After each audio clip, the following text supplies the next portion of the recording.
අභිනව තිලක අමාමෑණී සුගත තථාගත අරහත් සිරි මූ මඩලින් දේශනා කොට වදාළා වූ උතුම් ශ්‍රී සද්ධර්මයෙන් ධර්ම දානය පිණිස ගෙනෙන දහම් පණිවිඩයයි මේ.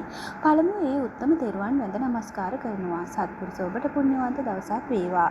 අද මෝර පිරිත දෙවනි කොටස ඔබට ධර්ම දානය කරනවා. ඉතින් පළවෙනි කොටසේදී ඒ වැද්දා විසින් රණ මොනර අරගෙන ගෙනල්ලා රජතුමාට බාර දුන්නා. ඒ රජතුමා ඇසිපිය නොහෙලා මේ ආසිරිමත් මොනර දිහා බලාගෙන හිටියා. ඊට පස්සේ මොනර තමන්ගේ දිහා විස්මයෙන් බලාගෙන ඉන්න රජතුමා අමතලා සුමීරි හඬින් මෙහෙම විමසුවා. රජතුමනි, බොහෝ වෙහෙස වෙලා මාව මෙහෙම අල්ලගෙන ආවේ ඇයි? රජතුමා මෙහෙම උත්තර දුන්නා. රණ මොනර මස් කෑවම අමරණීය වෙනවා කියලා රන් පත්තිරුවක ලියලා තියෙනවා. ඒ නිසාත් ඔබගේ මස් කාලා අමරණීය වෙන්න හිතාගෙනයි අල්ලන් ආවේ. රජතුමාගේ බාස් අහලා සිනා පහල කළ බෝසත් රණ මොනරා, රජතුමනි, මාත් මැරෙනවා නම් මගේ මස් කාපුවාම අමරණීය වෙන්නේ කොහොමද?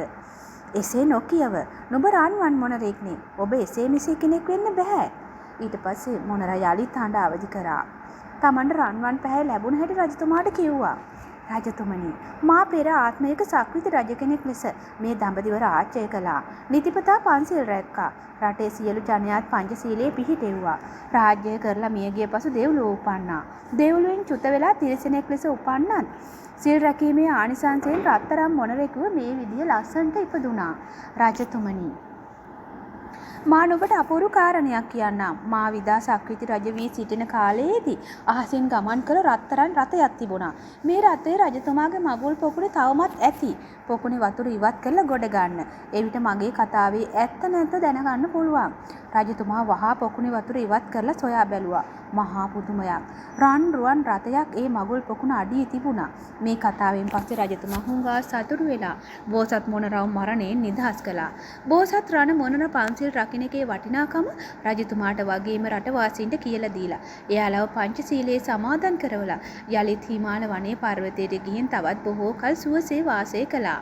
ඉතින් මේ ජාතක කතාව අවසානයේදී කාන්තාවන් නිසා සත්සුනේ උකට ලීව සිටි ඒ භික්ෂුව සියලු කෙලෙස් නසා අරහත්ත්වයට පත් වුණා.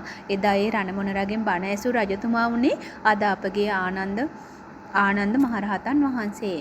ඉතින් ඒ රණ මොනර උනේ අපගේ තුන් ලෝකාග්‍ර අමාමෑණී සුගත තථාගතයන්න් වහන්සේ. සිල්පද රකින්න ජීවිතයක වටිනාකම් බුදුරජාණන් වහන්සේ ප්‍රමුඛ ඒ අසිරිමත් මහරහතන් වහන්සේලා සිහි කිරීමේ වටිනාකම, කාමයන් කෙරෙහි මුසපත් වීමේ ආදීනව මේ ජාතක කතාවෙන් පැහැදිලි වෙනවා. නිවන් අවබෝධ පිණිසම භාග්‍යවතුන් වහන්සේ මේ සුන්දර ජාතක කතාව දේශනා කොට වදාලා. බෝසතාණන් වහන්සේගේ සීලය, සමාධිය, ප්‍රඥාව, වීරිය ගැන විස්මිත තොරතුරු මේ කතාවලින් හෙළි වෙනවා. මෝර පිරිත නිසා අපිට ආරක්ෂාවක් ලැබෙනවා. සැබවින්ම ආරක්ෂකයෙක් හා සමානයි. විශේෂයෙන් ගමන් බිමන් යෑමේදී මෝර පිරිත සිහි කිරීම අත්‍යවශ්‍යම වෙනවා. මාර්ග අනතුරු, ජීවිත අනතුරු සිදු වෙන්නේ නැහැ. මෝර පිරිත උදේ හවස සිහි කරන කෙනාට අනවින කොඩවින උවදුරු හැදෙන්නෙත් නැහැ. අමනුෂ්‍ය දෝෂ පහව යනවා. කිසිදු ජීවිත අන්තරායක් කරන්න බැරි වෙනවා.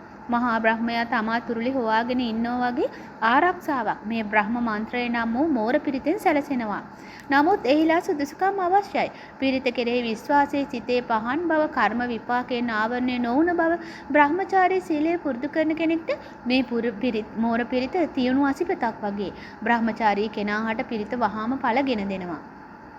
නරකට හිත යන වරක් පාසා යේ බ්‍රාහ්මනා වේදගු සබ්බ ධම්මේ ගාතාව සිහි කරන්න.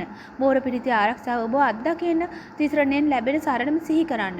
අපගේ මහා බෝධිසත්වය තිරිසන් යෝනියේ ඉපිද සිහි කළ ගාථා මේ තරම් බල සම්පන්න නම් උතුම් සම්බුදු බවට පැමිණ වදාළ රතන සූත්‍ර, දජග්ග සූත්‍ර, කරණීය මෙත්ත සූත්‍ර ආදී කොතරම් බලානුභාවයක් ඇද්දයි සිතනු වටිනවා. මහානුභාව සම්පන්න මෝර පිරිතේ අර්ථය අපි ඔබට ඊළඟ දහම් පණිවිඩයෙන් ඉදිරිපත් කරනවා. ඉතින් අද මෝර පිරිත පිළිබඳව දෙවැනි කොටස මෙලෙස නිමා කරනවා. සත්පුරුෂ ඔබට ඒ උතුම් මෝර පිරිතේ ආනුභාවයෙන් නිදුක් නිරෝගී සුව දීර්ඝායුෂ වේවා. සත්පුරුෂ ඇසුර ලැබේවා. මේ භවයේදීම චතුරාර්ය සත්‍ය ධර්ම අවබෝධය වේවා කියලා ආශිර්වාද කරනවා. ඔබත් දිනපතා මෝර පිරිත ජීවිතයට රැකවරණයක් කරගන්න. ඉතින් මේ උතුම් දහම් පණිවිඩයෙන් රැස්වෝපින් පරලෝසපත් ආදරණීය පියාණන්ටත් මේ වන විට රෝගාතුර මෑණියන්ටත් නිදුක් නිරෝගී සුව දීර්ඝ ආයුෂ පිණිසත්, පියාණන්ට පරලොව සුගතිගාමී වීම පිණිසත්, උතුම් අමා මහ නිවන් පිණිසත්, සියලු ලෝක සත්වයන්ට වහා නිවන් දැකීම පිණිසත් හේතු වාසනා වේවා. හැමදෙනා